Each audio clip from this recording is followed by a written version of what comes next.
안녕하세요. 이번 시간엔 선생님과 함께 통합과학을 공부하는 시간을 갖도록 하겠습니다. 자, 여러분, 통합과학 첫 시간이죠? 그렇다면 통합과학이 무엇인지 여러분 당연히 알아야겠죠? 통합이 무슨 뜻이요? 뭔가 합쳐져 있다 이 말이죠. 바로 물리, 생물, 그리고요 또 뭐 있어요? 물리, 생물 말고 화학, 그리고요 지구과학. 맞습니다. 잘하네요. 자, 바로 이렇게 우리가 이러한 네 가지 과목이 통합적으로 공부한다. 이래서 통합과학이라고 하고요. 이건 몇 학년 때 한다? 예, 여러분 지금 몇 학년이에요? 1학년이죠? 1학년 때 합니다. 그래서 우리가 이러한 통합과학을 공부합니다. 자, 그렇다면 과학이란 뭘까요? 과학은 바로 뭘까요? 과학이 뭐예요? 과학. 자, 과학이란 건 바로 바로 누구를 이해하는 학문이죠? 네, 자연을 이해하는 학문입니다. 이해되시나요? 예를 들어 볼까요? 여러분 지금 컴퓨터 모니터링 하고 있죠? 아니, 컴퓨터가 왜 켜졌지? 이런 것도 과학이에요. 그리고요, 아니, 저 나뭇잎은 왜 초록색이지? 왜 이 꽃잎은 왜 분홍색이지? 아니, 왜 해는 떴지? 아니, 왜 나는 졸리지? 이런 거 다 과학이에요. 이해되시나요? 그러니까 여러분 여러분 포함해서 여러분 주위의 모든 것을 이해하는 것이 바로 과학이죠. 여러분 과학해야겠어요? 안 하겠어요? 여러분 인간으로 태어나서 여러분 주변을 이해하고 자기 자신을 객관적으로 이해하는 학문! 이게 뭐라고요? 맞습니다. 과학입니다. 과학해야겠죠? 네, 맞아요. 그렇게 생각하시면 됩니다. 자, 이렇게 자연을 이해하는 학문이고요. 이 자연을 이해하기 위해서 크게 두 가지래요. 바로 관찰을 하죠. 뭘 한다? 네, 관찰을 하고요. 또 관찰했다는 이유를 찾아요. 예를 들어 볼게요. 자, 뭔가 샤프가 떨어져요. 그리고요, 연필도 떨어져요. 네, 다 떨어져요. 여러분 성적은요? 성적은 떨어지면 안 되겠죠. 여러분 성적은 오를 거예요. 예, 성적 빼고 물체란 건 다 떨어집니다. 손을 놓으면 떨어져요. 그 이유가 뭘까요? 맞아요. 바로 중력 때문이죠. 이해되시나요? 뭐 때문에? 중력. 이런 것들을 과학자들이 밝혀냈죠. 자연을 이해하는 사람들. 여러분 과학자라고 하면 뭐라고 한다? 자연을 이해하는 사람들 이렇게 생각하시면 됩니다. 그럼 선생님 같은 과학 선생님 뭐예요? 네, 자연을 이해하는 법을 알려주는 선생님이죠. 어때요? 재밌겠어요? 안 재밌겠어요? 다시 한번 가보죠. 자, 그렇게 우리가 알 수가 있어요. 자, 그런데 우리가 아무래도 고등학생이니까 우리가 그 시험이 중요하겠죠? 그래서 여러분 교재가 필요해요. 교재가 두 가지가 필요합니다. 바로 교과서. 여러분 과학 교과서 갖고 있죠? 자, 그 교과서가 필요하고 바로 EBS 부교재가 필요합니다. 자, 이 두 가지는요, 물론 시험 범위에 해당한다. 뭐라고요? 바로 시험 범위에 해당해요. 그래서 여러분 EBS 아직 안 샀으면 꼭 사세요. 알죠? 네, 꼭 사시고요. 그 교과서 안 갖고 왔으면 학교에서 갖고 오세요. 자, 이렇게 두 가지입니다. 그리고 더 중요한 이야기를 할게요. 여러분 나중에 지금은 온라인 수업이잖아요. 무슨 수업? 온라인 수업이에요. 자, 이 온라인 수업이고 나중에 학교는 올 거예요. 언젠간 코로나가 끝나겠죠? 여러분 건강한 모습으로 와요. 자, 그런데 이러한 오프라인으로 돼서 여러분 학교에 온다면 당연히 여러분 시험을 보겠죠. 학교에 오자마자 거의 볼 수도 있어요. 학교에 오자마자 막 볼 수도 있어. 참 안타까운 현실인데요. 자, 어쨌든 이 온라인 수업, 지금 하는 이 수업 내용을 나중에 오프라인 때 또 가르칠까요? 안 가르칠까요? 네, 가르치지 않습니다. 그래서 온라인 수업 때 지금 수업 때 꼭 필기나 이런 걸 하세요. 그리고 꼭 공부를 하세요. 왜? 나중에 어이구 그냥 모니터만 켜놓고 이러고 있다가 나중에 딱 왔는데 예, 좀 이따가 시험입니다. 이렇게 된다고요. 이해되시나요? 이해되신다고요? 그럼 여러분 여기까지 가보죠. 이해되죠? 두 가지. 첫 번째 교재, 두 번째는 온라인 수업. 잘 들으세요. 왜냐하면 시험 범위에 해당하고요. 그리고 이건 다시 한번 가르치지 않습니다. 그러니까 영상을 여러 번 반복해서 보세요. 자, 여기까지. 자, 이제 우리가 수업을 시작하도록 하죠. 재밌겠어요? 안 재밌겠어요? 자, 여기까지 할게요. 자, 수업 시작하죠.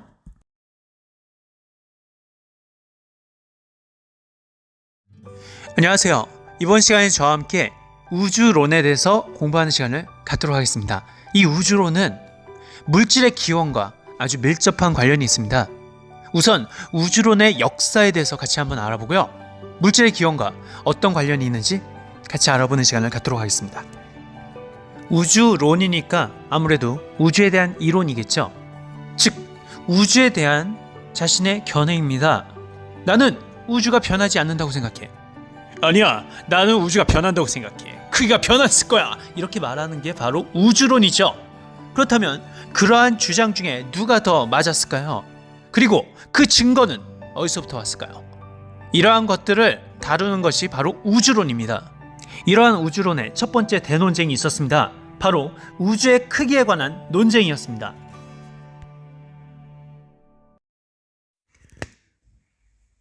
세플린은 우리 은하가 우주의 전부라고 이야기를 했습니다. 우주는 우리 은하 그 밖에는 없다 이렇게 이야기를 했죠. 커티스는 우주란 것은 우리 은하뿐만 아니라 다른 은하도 있다. 이 은하들이 모여서 우주가 됐다 이렇게 이야기를 했죠. 그렇다면 누구의 말이 맞을까요? 우주란 것이 은하 하나로 되어 있을까요? 은하가 여러 개 있을까요? 이는 안드로메다가 우리 은하 안에 있는가 밖에 있는가와 관련이 있고 이것은 안드로메다까지의 거리 측정과 아주 밀접한 관련이 있었죠. 그렇다면 그 거리를 누가 측정했을까요? 맞습니다. 에드윈 허블입니다. 여기 사진 보이시나요? 이 사진이 뭘까요? 맞습니다. 이것이 바로 안드로메다 사진이고요. 에드윈 허블은 안드로메다 안에 있는 변광성을 이용해서 그 거리를 측정했습니다.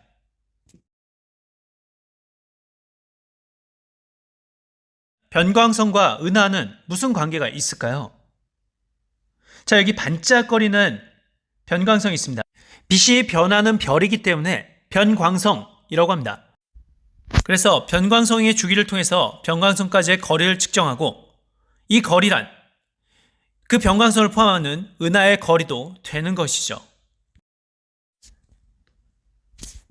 이제 안드로메다 은하를 같이 한번 보도록 하겠습니다. 여기 안드로메다 은하가 있습니다. 이 은하는 수천억 개의 별들로 이루어져 있죠. 이 별 안에도 분명히 빛이 밝아졌다가 어두워졌다를 반복하는 변광성이 있겠죠. 수천억 개의 별 중에 그런 별 하나쯤은 있지 않을까요? 맞습니다. 이 안드로메다 은하 안에도 변광성이 있었고 그 변광성까지의 거리를 허블은 측정했고 이 거리란 그 변광성을 포함하는 안드로메다의 거리가 되었던 거죠.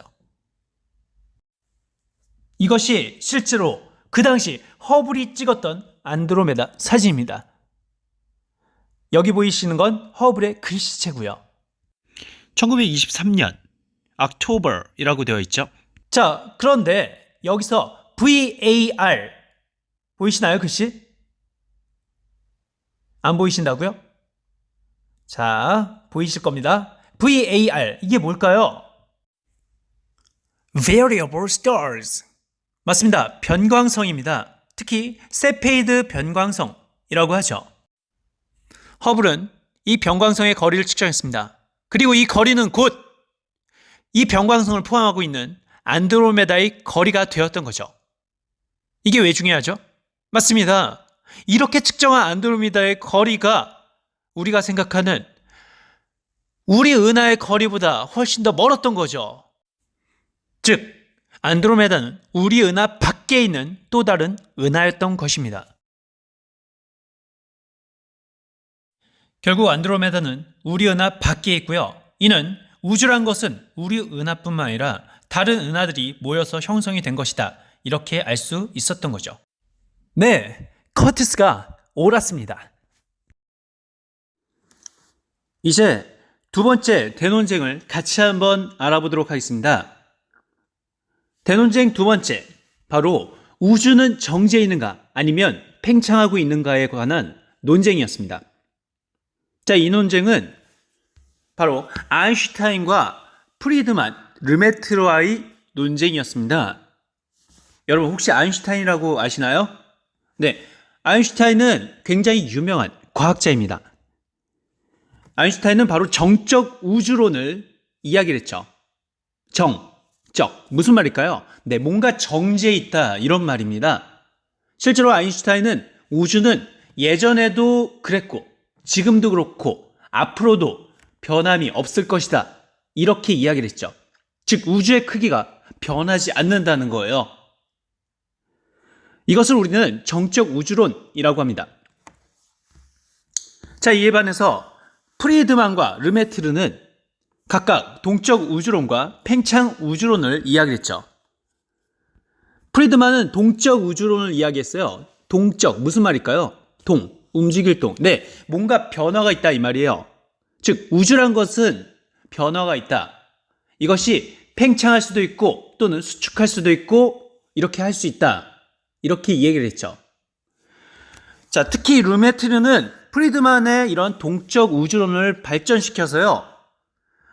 우리 우주는, 적어도 우리 우주는 수축하는 것이 아니라 지금 팽창하는 팽창 우주론이다. 이렇게 얘기를 했습니다. 그래서 프리드만과 르메트를 합쳐서 팽창 우주론 이렇게 이야기할 때도 있습니다. 자, 결국 누구 말이 맞을까요? 아인슈타인처럼 우주는 변함이 없을까요? 예전에도 그렇고 지금도 그렇고 앞으로도 영원히 이대로 유지가 될까요? 아니면 프리드만과 르메트르처럼 우주는 변할까요? 특히 우주가 팽창을 할까요? 어떤 모형일까요? 네, 이 두 주장이 격조를 했는데요. 이에 대한 관찰 사실이 또 필요하겠죠? 그 관찰을 누가 했을까요? 맞습니다. 바로 허블이 했습니다. 아까 전에도 허블이 나왔죠. 이 허블은 굉장히 유명한 과학자겠죠? 네, 허블이 바로 망원경으로 은하의 적색 편의를 관찰했습니다. 지난번에는 안드로메다가 은하란 걸 허블이 확인했고요. 이 허블은 수많은 은하를 확인했어요. 그런데 이 은하가 적색 편의를 가지고 있다는 걸 관찰했죠. 도대체 적색 편의가 무엇일까요? 네, 적색 편의라는 것은 무슨 뜻이에요? 네, 붉은색으로 뭔가 치우쳐져 있다 이런 뜻이에요. 자, 이걸 통해서 은하가 멀어진다는 사실을 알게 되었죠. 그 말은 무슨 말일까요? 은하가 서로 멀어진다. 이 말은 무슨 말일까요? 그렇습니다. 서로 멀어진다는 얘기는 우주가 변화가 있다는 얘기죠. 특히 멀어진다는 얘기는 뭐예요? 점점 팽창하고 있다 이 말입니다. 그래서 허블의 적색 편의 관찰을 통해서 우주는 변화가 없는 것이 아니라 변화가 있다라고 하는 프리드만과 르메트르의 이러한 팽창 우주론을 지지하게 되는 결과를 낳았죠. 자, 이렇게 두 번째 대논쟁이 끝나게 됩니다. 첫 번째는 우주의 크기에서 커티스가 옳았고요. 두 번째는 바로 프리드만과 르메트르가 옳은 것이었습니다. 물론 관찰이 그 증거 자료가 됐고요. 자, 이번에 세 번째 대논쟁입니다. 세 번째 대논쟁은 그러면 보세요. 그러면 우주는 지금 팽창하고 있잖아요. 그러면 밀도가 변할까? 변하지 않을까? 이 논쟁입니다. 즉 밀도에 관한 뭐에 관한? 네.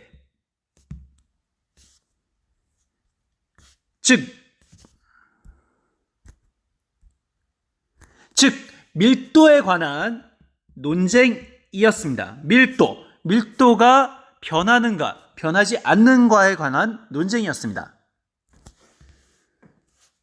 아니, 팽창하는 것까지는 알겠어요. 위에서 팽창한다고 이제 허블이 밝혔잖아요.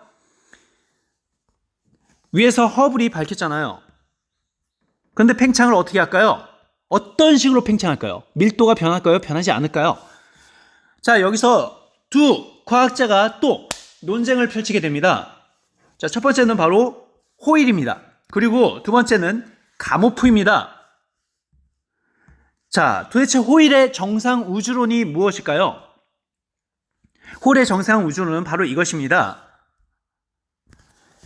자, 우선 우주가 있으면 우주가 팽창을 하는 건 맞습니다. 그런데 정상 우주론에 의하면 처음에 자, 이렇게 은하가 있었으면 이 간격이 그대로 유지가 되는 것입니다. 즉, 밀도 변화가 있어요, 없어요? 네, 밀도 변화가 없습니다. 자, 이렇게 되려면 어떻게 돼요? 밀도 변화가 없죠? 자, 이렇게 되려면 어떻게 돼야 돼요? 맞습니다. 계속적으로 물질이 생성이 돼야 됩니다. 팽창을 하긴 하는데 우주는 팽창하는 거 맞아요. 그런데 밀도 변화가 없으려면 계속 물질이, 즉 은하가 생성이 되어야 되죠. 이해되시나요? 반면에 가모프는 그래요. 가모프도 우주란 건 지금 팽창하고 있어요. 팽창하고 있는데 은하가 처음에 4개 똑같이 있었으면 지금은 자 이렇게 어때요? 더 이상 물질이 생기지 않았죠. 호일과 가무프의 가장 큰 차이점은 바로 밀도 변화가 있느냐 없느냐 이 차이입니다. 호일은 밀도가 변하지 않는다, 변화가 없다 라고 생각을 했고요. 가무프는 밀도가 변한다 라고 생각했습니다. 이러려면 호일은 물질이 계속 뭐한다? 네, 생성된다 라고 했고요. 가무프는 물질이란 거는 한번 생성됐으면 가무프는 물질이란 건 생성되지 않는다 라고 봤죠.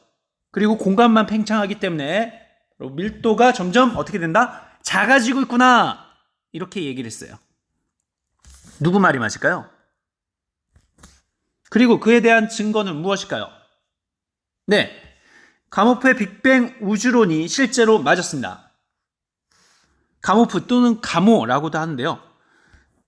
자, 우선 수소 헬륨 질량비가 있습니다. 수소 헬륨 질량비가 몇 대 몇이라고요? 네, 3대 1입니다.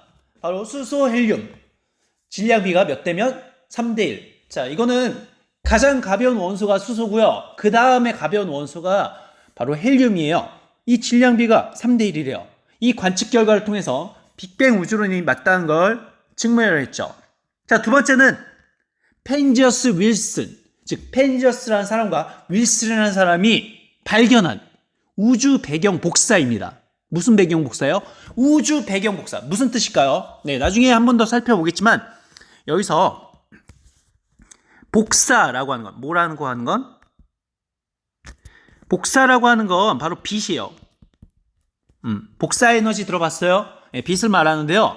우주를 배경하고 있는, 우주를 배경이니까 여러분 뒷배경, 배경이면 뭐예요? 전체 다를 의미하죠. 즉 우주 전체에서 날아오는 어떤 빛, 이걸 바로 우주 배경 복사라고 합니다. 우주 전체에서 날아와요. 여러분이 360서 408번 아무데나 봐도 그 빛이 계속 날아오는 거죠.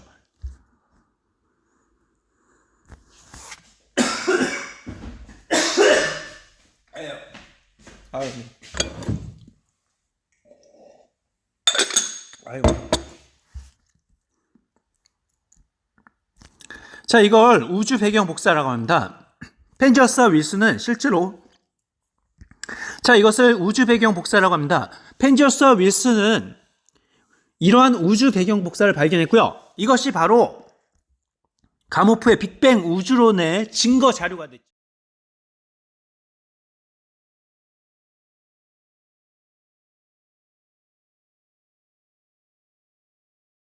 자, 이번에 여러분이 빛에 대해서 알아야 될 필요가 있습니다. 이건 배경 지식인데요. 자, 빛이란 게 무엇일까요? 여러분, 빛이 뭐예요? 네, 지금도 태양에서 어떤 빛이 나오고 있죠? 네, 이게 바로 빛입니다. 그런데 이 빛을 우리가 전자기파라고도 합니다. 도대체 무슨 말일까요? 네, 파니까 뭐예요? 맞습니다. 무슨 파동과 관련이 있겠죠? 예, 뭔가 파동, 이런 파동과 관련이 있고요. 전자기란 건 두 가지입니다. 전기와 뭐예요? 네, 자기를 말합니다. 이걸 합쳐서 우리가 전자기라고 하죠. 그러면 전기와 자기, 파동, 무슨 관련이 있죠? 네, 정확히 말하면 바로 전기장, 뭐라고요? 네, 전기장과 바로 자기장이라고 하는 것과 파동과 이렇게 관련성이 있죠. 여기서 장이란 게 뭘까요? 여러분, 한문에서 마당장자를 써요. 무슨 장? 예, 마당장자요. 그래서 전기장이라고 하는 건, 전기장이란 건 우리가 플러스 이렇게 쓰면 이 주변에 뭔가 전기력이 있잖아요. 여기다가 또 다른 플러스를 갖다 놓으면 이게 서로 밀쳐내는 효과가 있잖아요. 그러니까 전기장이라는 건 이 전화 주위에 있는 자, 이 공간 있죠. 자, 여기 이걸 바로 전기장이라고 합니다. 전기력이 미치는 공간이죠. 마당 장자를 썼어요. 자, 자기장이란 건 뭘까요, 그럼? 네, 자기장이란 건 여기 N극과 S극, 이게 자석이죠. 이 자석 주변에 미치는 뭐예요? 자기력이 미치는 공간을 우리가 자기장이라고 합니다. 알겠죠? 자, 이러한 전기장과 자기장 그리고 파동성, 이걸 합쳐서 우리가 빛이라고 하는데요. 정확히 말하면 이것입니다. 이 전기장, 이 전기장이 변화가 생기면, 뭐가 생기면 전기장이 변하면 바로 자기장을 만듭니다. 그리고 이 자기장이 변하면 또다시 전기장을 만들죠. 이게 반복된 게 바로 빛입니다. 그리고 만들 때는요, 바로 파동 형식으로 만들게 되는 거죠. 전기장이 자기장을 만들고 자기장이 전기장을 만든다. 이게 반복되는 게 바로 빛이다. 이렇게 생각하시면 되는데요. 어려우시죠? 자, 같이 한번 볼게요. 자, 여기 보시면, 자, 여기 빛은 실제로 일자로 이렇게 가죠? 맞죠? 이게 바로 빛인데요. 여기 전기장과 뭐가 있어요? 네, 자기장이 있습니다. 자, 여기 보시면 전기장이 어때요? 이렇게 변하죠? 전기장이 계속 변함에 따라서 전기장이 자기장을 만듭니다. 그럼 자기장도 똑같이 이렇게 변하겠죠? 이 변화되는 자기장이 전기장을 또 만들어요. 네, 서로 수직 관계거든요. 수직 관계. 이렇게 자기장을 만들어서 쭉 가요. 쭉 가. 쭉 가는 게 바로 이게 뭐다? 이게 바로 뭐다? 이게 빛이다 라고 생각하시면 됩니다. 그래서 우리가 빛을 뭐라고 한다? 전기장과 자기장의 변화에 의해서 계속적으로 그 변화에 의해서 만들어지는 요 공간에 여기를 통과한다. 바로 이렇게 가는 게 빛이다. 이래서 우리가 이걸 전자기 뭐라 한다? 파라고 합니다. 어때요? 변화가 될 때 파동처럼 이렇게 변하잖아요. 그래서 우리가 이걸 전자기 파라고 해요. 그래서 빛은 뭐다? 네, 빛은 전자기 파다. 이거 꼭 알아주세요. 실제로 빛은 전기와 자기장의 그 변화에 의해서 계속적으로 쭉 나가는 형식이다 라고 생각하시면 됩니다. 자, 그럼 같이 한번 볼게요. 우리가 빛의 영역대를 같이 한번 볼게요. 빛의 영역대는 다음과 같이 있습니다. 빛이 뭐라고요? 네, 전자기파예요. 그런데 이 파가 파동성을 띈다고 그랬잖아요. 파동성. 그쵸? 이 파동성을 띠는데 실제로 파동성이 뭐예요? 어떤 건 이렇게 빠른 게 있겠죠? 어떤 거는 이게 느린 게 있겠죠? 이게 파동이에요. 파동인데 이 파동성에 어떤 건 더 느린 게 있겠죠? 이렇게. 자, 이 파동. 즉 여기서부터 여기까지의 거리를 우리가 파장이라고 하는데요. 이 파장의 길이에 따라 지금 여기가 길잖아요. 여기는 좀 짧잖아요. 여기는 더 짧네. 이 파장의 길이에 따라 같은 빛이 아니라고요. 우리가 볼 수도 있고 우리가 볼 수도 없다고요. 그래서 이거 이렇게 나눠 놓은 것입니다.